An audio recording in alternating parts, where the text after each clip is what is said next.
푸틴은 우랄에 위치한 비밀 권벙커에서 올리가르기 즉 러시아 최고위급 관료들을 긴급 소집해 회의를 개최했습니다. 이날 푸틴은 크게 분노하며 1에서 4일 안에 전쟁이 끝날 것이라 예상했으나 우크라이나 젤렌스키의 결사항전에 크게 당혹해한 것입니다. 당초 키예프 접수를 예상했으나 러시아군 지휘체계도 작동하지 않는 등 이상한 조짐이 발생하고 있습니다. 심지어 이날 회의에서 전술 계획이 없어 러시아가 할 수 있는 것들을 모두 소진히 버려 러시아 당국은 램프 및 저한 상황입니다. 현재 러시아는 전쟁 비용으로 하루에 200억 달러가 소모되고 있고 미사일은 3에서 4일가량 사용할 분량밖에 남아있지 않은 상황이어서 아껴서 사용하고 있다고 합니다.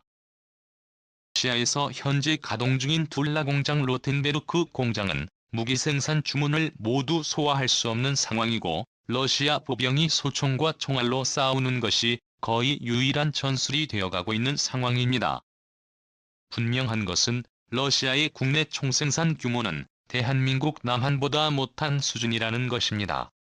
심지어 전국적인 인터넷 통신망도 제대로 깔려있지 못할 뿐 아니라 그나마 있는 군통신 지휘망이 국제 해커 집단인 어나니머스에 의해 해킹이 되면서 사실상 러시아군 지휘 통제 시스템이 마비되고 있습니다.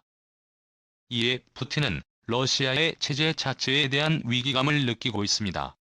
일부 전문가들은 이번 우크라이나 사태를 계기로 러시아가 우리가 알고 있던 나라와 크게 달라질 것이고 한반도의 지정학 특히 대중국 압박 전선에 큰 영향을 미치게 될 수 있을 것이란 충격적 분석이 나옵니다.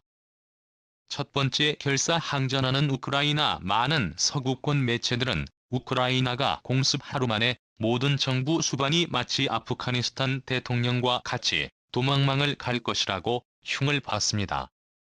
코미디언 출신 볼로도미르 젤스키 제6대 우크라이나 대통령은 수도 키예프에서 결사항전을 하며 불안이나 군과 키예프 시민들을 지키고 있는 상황입니다. 그는 트위터의 가짜 뉴스에 속지 말라며 자신은 죽을 때까지 결사항전을 하며 우크라이나를 수호하겠다고 밝히고 있습니다. 젤렌스키 대통령은 수도 키예프에 머물면서 미국 측이 제안한 대피 비행편을 거절하면서 그의 결사항전 의지의 세계적인 지지와 존경을 받고 있습니다. 이에 러시아는 당혹해하고 있습니다. 당초 우크라이나 대통령을 비롯한 내각이 우크라이나를 탈출할 것을 예상했기 때문이며 많은 우크라이나 시민들이 총을 버리고 투항할 것으로 예상했기 때문입니다. 그러나 우크라이나 곳곳에서는 민병들이 총을 들고 일어나 러시아군과 대항하고 있는 상황이며라는 시민들이 가족과 자신들이 지내온 땅을 지키기 위해 최선을 다하고 있습니다. 마치 한국인들의 결사항전 의지의 병과 흡사한 모습을 보이고 있는 것인데요. 이에 러시아 측은 크게 당혹해하고 있습니다. 하루면 우크라이나 수도 키예프가 점령당할 것이라고 관측했으나 시간이 더 오래 걸릴 것 같기 때문입니다. 러시아 측의 사상자 숫자도 매우 큰 상황입니다. 러시아 측에서는 우크라이나인 200명이 러시아군에 의해 전사했다고 밝혔고 우크라이나 측에서는 러시아군 1,800여 명이 전사했다고 밝혔습니다. 러시아 측에 어마어마한 희생이 있는 상황인 것입니다. 두 번째 EU 회원국과 개개인이 지원 EU 회원국 나토 회원국에서 우크라이나에 대한 최첨단 무기 지원이 이루어지고 있습니다. 이것은 우크라이나에게 큰 도움이 되는 상원입니다. 그뿐 아니라 유럽 전역에서 개개인으로 은밀하게 우크라이나를 도우러 오고 있다는 분석이 나오고 있습니다. 과거 아프가니스탄 이라크에서의 경험이 있는 이후 유럽권에 거주하고 있던 전역 군인들이 속속 우크라이나로 진입하고 있습니다. 중에는 베테랑 특수 군인들이나 저격수 등이 있을 것으로 관측되어지는 가운데 우크라이나 특히 키예프에 함락이 쉽지만은 않을 것이란 관측이 나옵니다. 현재 네덜란드, 영국, 스위스, 프랑스, 이태리 등지에는 몸이 근질근질한 베테랑 군인들이 많은 상황입니다. 이들이 만약 우크라이나 내로 진입하고 산발적인 게릴라전을 펼치게 될 경우 러시아가 우크라이나를 완전 점령하는 일은 매우 어려울 것이라는 분석을 내놓고 있습니다. 띄는 점은 러시아를 두고 중국을 제외한 모든 국가가 연합하고 있다는 점입니다. 전 세계 많은 민간 해커 집단인 어나니머스는 러시아 정부기관 러시아 국방부의 통신망을 마비시키고 있는 상황입니다. 세 번째 거세게 번지고 있는 러시아 민주화 시위. 러시아가 가장 우려하는 사태가 빚어지고 있습니다. 키우고 있는 러시아인들이 우크라이나의 침공을 규탄하는 평화 시위가 러시아 전역에서 산발적으로 일어나고 있습니다. 우크라이나인과 러시아인은 엄연히 다른 민족이 다른 언어를 사용하지만 같은 민족 계통의 슬라브 계통의 민족으로서 러시아와 우크라이나인들 간에는 갈등도 있지만 시민들 간에는 어느 정도 유대감이 있는 상황이었습니다. 뿐 아니라 러시아 국민들 역시 1991년 소련 붕괴 이후 개혁 개방을 맛보면서 거의 서구권 국가들의 시민들과 다를 바 없는 사람들입니다. 그들은 민주주의를 알고 있고 또 넷플릭스, 유튜브 등의 서구적 미디어를 통해 서구권의 모든 문화를 즐기고 있습니다. 중국 인민들과는 완전 다른 상황인데요. 러시아인들은 다시 구소련 시절 인터넷과 모든 서방의 자본이 차단된 상황을 매우 우려하고 있습니다. 순식간에 북한의 상황으로 돌아가 버리기 때문입니다. 때문에 많은 러시아 반전 시위대들이 러시아의 거리를 메우고 있습니다. 많은 민주주의 국가들은 소비에트 체제에서 벗어난 러시아에 대해서 사형제도가 없다는 점을 들어 아직 민주주의의 신뢰학 같은 희망이 남아있다는 의견을 내놓고 있습니다. 최소한 중국, 북한과 같은 인권 박해 국가가 아니라는 점 때문입니다.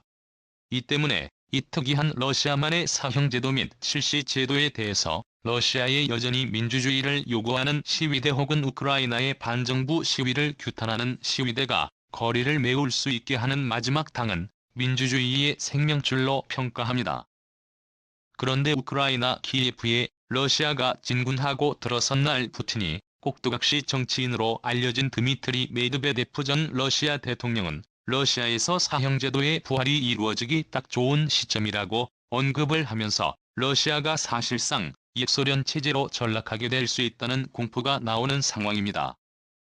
이를 막을 수 있는 방법은 제2의 러시아 혁명 민주주의 혁명밖에는 없다는 의견이 나오고 있습니다. 현재 러시아는 막강한 천연자원을 바탕으로 사상 최대 규모의 외환 보유고를 확보해둔 상황이지만 러시아의 민생 경제는 사실상 초토화되다시피 한 것이 사실입니다. 심지어는 중국인보다 못 사는 나라가 바로 러시아 개개인의 삶입니다.